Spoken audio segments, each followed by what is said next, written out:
Penn State taking on its most difficult stretch of the season, done with the non-conference. Now it hits its biggest test in Michigan with a trip to Ann Arbor.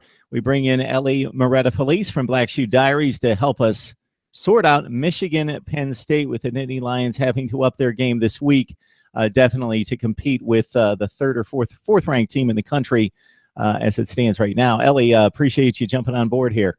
Thanks for having me. Yeah, so I saw the Pitt game gun to gun. The team was basically outmanned offensive, defensive lines for most of the game, made a valiant comeback, made plays in the second half. Trace McSorley in the passing game seemed to be what needed to be relied on because of the offensive line issues in blocking for the run against Temple. Your thoughts about the performance of the team and how it translates to what you need to see against the Wolverines? There are some things that they did defensively against Temple that are reasons for optimism. Against Pitt, in the run game, they were pretty much able to do whatever they wanted against Penn State defense.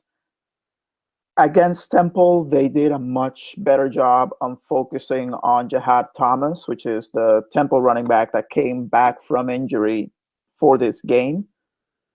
There were still some things that they need to work on, and those are things that I'm hoping they will fix, like the tackling. Still leaves a lot to be desired. In fairness to them, they were actually down 6 starters on defense for the Temple game.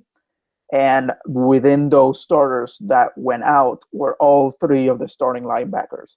So they played all of Temple, without any other starting linebackers, which, given what they were able to do, outside of that maybe one play that set up Temple's first touchdown of the game, they played pretty admirably. So I'm not too mad at the performance. 286 yards passing, but about, I think it was 65 or 85 yards rushing for Jihad Thomas. So given the injuries on the defense and given what the defense as a whole needed to focus on, they did pretty well. Yeah, as you mentioned, Jihad Thomas coming back, one of the better running backs in the nation last year, 14 or 15, 1,600 yards, something in that range, 17 or 18 touchdowns, only ran at 52 yards against the Penn State defense with a touchdown, and overall the rushing attack doing very little for the Owls.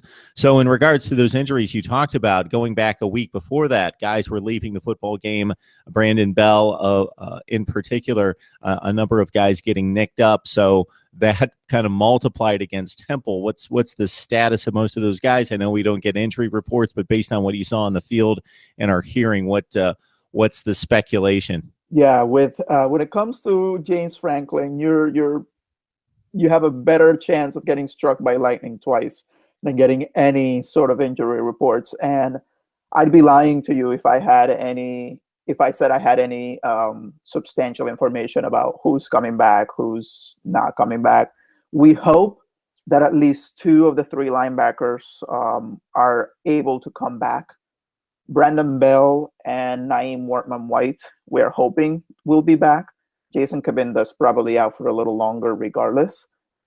When it comes to the other guys, it's, your guess is going to be as good as mine. So when you look at the matchups, offense, defense versus offense, the Penn State offense against the Michigan defense, as long as Penn State, and this is a big if, can block along the front against the Michigan front, I would expect one of the better matchups in the country in regards to wide receiver play, running back play with Saquon against the Michigan defense that has basically underperformed but is still extremely talented, very capable, had a great season last year, was expected to be one of the better defenses in the country, has gotten nicked up a little bit with a few big plays against Colorado in particular, but that's the inviting matchup right there. I definitely agree.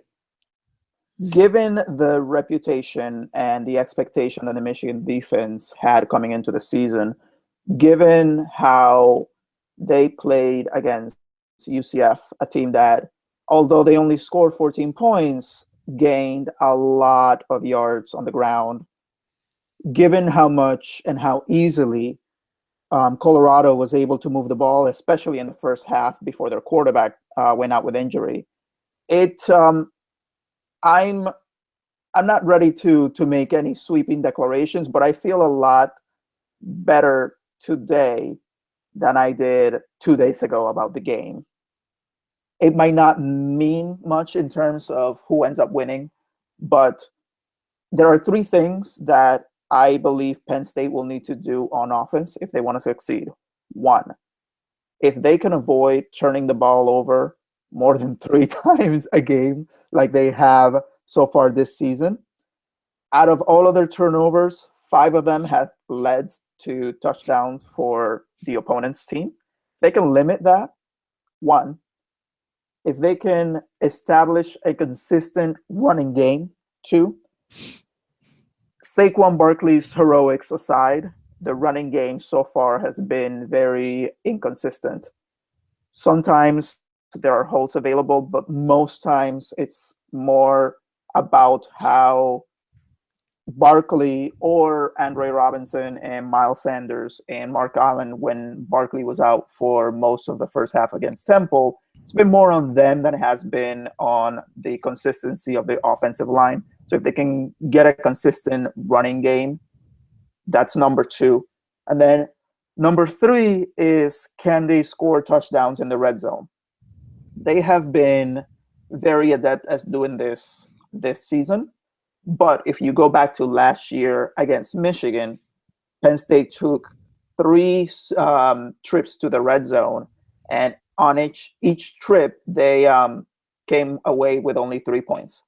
If that situation manifests itself again on the road against this Michigan team, they will need to score touchdowns. And another matchup that I like is that I've seen that the Michigan secondary is also not as potent as I expected them to be so far. Having Chris Godwin is Chris Godwin, but DeAndre Tompkins coming in relief of Saeed Blacknall, who's out with injury, he's been doing well above what I would have expected of him. Mike Gesicki has done a complete turnaround from last year's performance. And one of the highlights so far of his season was that 100 grab that he had against Temple last week. I fully expect the passing attack for Penn State they'll be fine. If they can get the ground game and avoid the turnovers and score touchdowns in the red zone, I think the offense will do fine. Yeah, to your point, Sefo Liufau, the Colorado quarterback, 246 yards passing, 3 touchdowns, no picks before he had to leave. His backup went 0 for 7. And this was a 31-28 ball game. Who knows what would have happened? Obviously, there's a huge difference in performance level between the backup quarterback and Sefo. So Michigan in trouble against inferior foes, and Colorado's an improving team, there's no question, but shouldn't be playing on the level of Michigan in the big house. Difficult game for the Wolverines before they came back. Michigan didn't allow Colorado to run the ball, so a different challenge in Saquon Barkley. I do love the matchup, as you mentioned. Penn State's wide receivers, Tompkins has emerged. We know what Godwin is, and Deshaun Hamilton in the mix as well against Michigan's secondary, Jordan Lewis and the crew. Michigan's passing attack and some of the playmakers they have, if we flip the ball to the other side with Jehu Chesson, Amara Darbo, I think that's going to be a huge issue for Penn State coverage in the secondary against an elite wide receiver core. But the one thing that I'm hopeful for is that we've seen what Michigan can do through the air for the past 3 games. However, once again, they kind of have the same inconsistencies running the ball that we have. Insofar as they even against Colorado, they ran a lot of sweeps with the wide receivers because the running backs weren't getting it done. They will. I am almost sure that they will try to do the same type of plays that Pitt did 2 weeks ago, and they found a lot of success with. So those are that's going to be my key matchup, right? I think our secondary will do as good a job as you can expect of them against their wide receivers. And that part I'm not too concerned about. However, can the defensive front, can the linebackers continue to keep Michigan as a one-dimensional team? If they can do that, I feel more comfortable with how the game will turn out than if Michigan is able to do the same types of things that Pitt did 2 weeks ago. And we have to mention Jabril Peppers on both sides of the football. He's a force on defense, one of the better players in the country at his position. As an offensive player, he's kind of a wild card. 2 carries against Colorado, 24 yards. They can line him up in various places. They want to get him maybe 12 to 15 plays on the field and make use of him or use him as a decoy.